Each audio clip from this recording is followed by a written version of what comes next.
ألم تروا أن الله سخر لكم ما في السماوات وما في الأرض وأسبغ عليكم نعمه ظاهرة وباطنة ومن الناس من يجادل في الله بغير علم ولا هدى ولا كتاب منير وإذا قيل لهم اتبعوا ما أنزل الله قالوا بل نتبع ما وجدنا عليه آباءنا أولو كان الشيطان يدعوهم إلى عذاب السعير. سورہ لقمان کی آیت نمبر 20 اور 21 تلاوت کی ہے. فرمایا ألم تروا أن الله سخر لكم ما في السماوات وما في الأرض، کیا تم نے نہیں دیکھا کہ بے شک اللہ تعالیٰ نے تمہارے لیے جو کچھ آسمانوں میں ہے اور زمین میں ہے سب کو مسخر کیا ہے. وَأَسْبَغَ عَلَيْكُمْ نِعَمَهُ ظَاهِرَةً وَبَاطِنَةً، اور اس کی ظاہری اور باطنی نعمتیں تم پر مکمل کر دی ہیں. وَمِنَ النَّاسِ مَن يُجَادِلُ فِي اللَّهِ بِغَيْرِ عِلْمٍ، اور لوگوں میں سے کچھ ایسے ہیں جو اللہ کے بارے میں جھگڑتے ہیں بغیر کسی علم کے، ولا هدى ولا کتاب منیر، اور بغیر کسی ہدایت کے اور بغیر کسی واضح کتاب کے.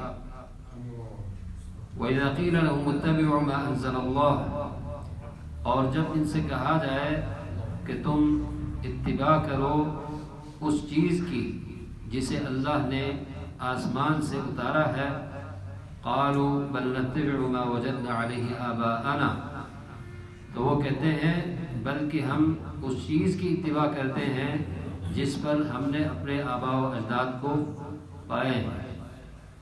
اولو کان الشیطان یدعوہم الی عذاب السعیر، کیا شیطان اگر انہیں جہنم کے عذاب کی طرف بلا رہے ہیں تو پھر اس میں کسی کا کوئی اختیار نہیں ہے. اللہ رب العزت نے اس کائنات کے اندر، آسمانوں میں اور زمین کے اندر جو کچھ بھی جو مخلوقات ہیں اللہ نے بنی نوع انسان کے لیے مسخر کیا ہے. اور اللہ کی بڑی بڑی مخلوقات، یہ سورج، چاند، ستارے، ہوائیں، یہ پہاڑ، حجر، شجر، یہ جانور، یہ سواریاں، یہ سب کے سب اللہ نے انسان کے لیے مسخر کیا ہے.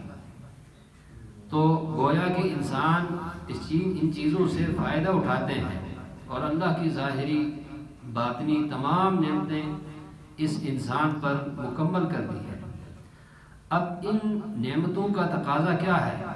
اللہ تعالیٰ بنی نوع انسان سے ایک ہی چیز کا مطالبہ کرتا ہے، وہ ہے کہ انسان ان نعمتوں سے استفادہ حاصل کریں، ان کو استعمال میں لائیں، لیکن ساتھ ساتھ صرف اللہ تعالیٰ کی بندگی اور عبادت بنا رہے. اس منعم حقیقی کے ساتھ کسی اور کو شریک نہ کریں. یہ اللہ تعالیٰ طلب کرتا ہے بنی نوع انسان سے. لیکن انسان کیا ہے کہ انسان ناشکرہ ہے.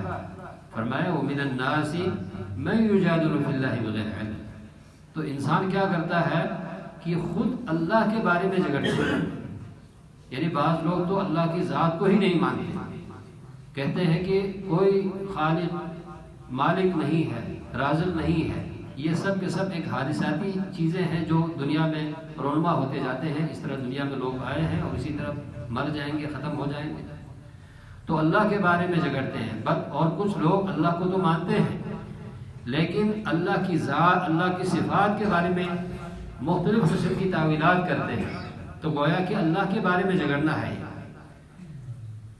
کچھ لوگ اس طرح بھی کہتے ہیں علیم بلا علم، اللہ تعالیٰ کی ذات، اللہ تو جاننے والا ہے بغیر علم کے. یہ تو عقل بھی نہیں مانتی کہ اگر کسی کے بارے میں کہا جائے کہ فلان شخص عالم ہے لیکن اس کے پاس علم نہیں ہے. اس طرح تعویلات کرتے ہیں مختلف قسم کی. تو لوگ اس طرح کہتے ہیں. اور یہ لوگ جو تعویل کرنے والے ہیں یا اللہ کے بارے میں جھگڑنے والے ہیں، ان کے پاس کوئی علم نہیں ہوتا. ان کے پاس کوئی واضح علم، ٹھوس علم نہیں ہے. ولا ہدن، نہ ان کے پاس کوئی ہدایت ہوتی ہے۔ ہدایت سے مراد کیا ہے کہ ہدایت اللہ کی طرف سے منزل کوئی وحی ہو۔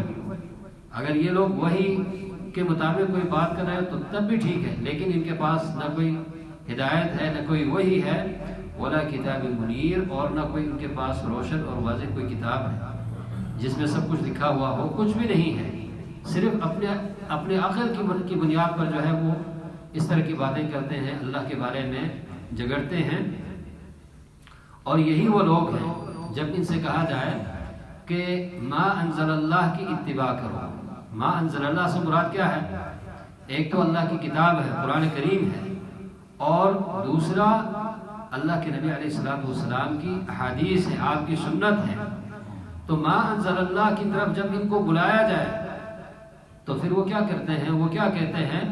ہم تو اپنے آباء و اجداد کی ہی اتباع کرتے ہیں، یعنی جس مذہب پر، جس مسلک کے اوپر، جس منہج پر ہم نے اپنے آباء و اجداد کو پائے ہیں، بس یہی ہمارے لیے کافی ہے۔ تو اسی چیز کو تقلید بھی کہا جاتا ہے۔ یعنی تقلید کا معنی یہ ہوتا ہے کہ کسی کا قول یا کسی کا فعل، کسی کا منہج آپ اپنی آنکھوں کو بند کر کے اس کو فالو کریں، اس کو اپنائیں، اس پہ چلیں، اسی کو تقلید کہا جاتا ہے۔ جبکہ ایک اتباع ہوتی ہے۔ اتباع میں کیا ہے کہ اتباع میں آپ کے پاس دلائل ہوتے ہیں، دلیل کی بنیاد پر آپ اس پر چلیں، اس کو اتباع کہا جاتا ہے۔ اگر آپ اپنے آباء و اجداد کو، یعنی وہ جو عمل کر رہا ہے، ان کو دلیل کے اوپر پائیں کہ ان کے پاس دلیل ہے، ٹھیک ہے، آپ ان کی اتباع کریں، اس میں کوئی حرج نہیں ہے۔ لیکن اگر ان کے پاس دلیل نہیں ہے یا دلیل سے ہٹ کر ہیں، پھر بھی آپ یہ کہیں کہ چونکہ یہ اسی پہ چل رہے ہیں میں بھی اسی پہ چلوں گا، تو اس کو تقلید کہا جائے گا، جس کی مذمت ہے۔ لہٰذا ہمیں چاہیے کہ ہم اتباع کریں اور تقلید نہ کریں۔ اتباع کس کی ہوتی ہے؟ اتباع اللہ کی اس کتاب کی اور اللہ کے نبی علیہ السلام کے طریقے اور آپ کی سنت کی ہوتی ہے۔ لہٰذا اتباع ہونی چاہیے، تقلید نہیں ہونی چاہیے۔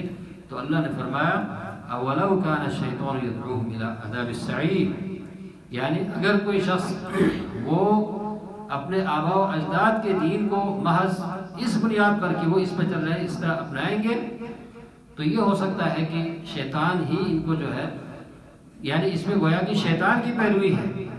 شیطان کی پیروی کا لازمی نتیجہ یہ ہوگا کہ جہنم کی آگ جو ہے اس کا مقدر بنے گا۔ لہٰذا اللہ رب العزت کی جو نعمتیں ہیں بنی نوع انسان کے اوپر، اس کو استعمال میں لائیں، شکر بجا لائیں، اور شکر بجا لانے کا واحد ذریعہ اور طریقہ یہ ہے کہ صرف اور صرف اللہ رب العزت کی عبادت کی جائے، اور اتباع اگر ہو تو قرآن کریم اور سنت رسول اللہ صلی اللہ علیہ وسلم کی اتباع ہو۔ اللہ رب العزت ہمیں عمل کرنے کی توفیق دے۔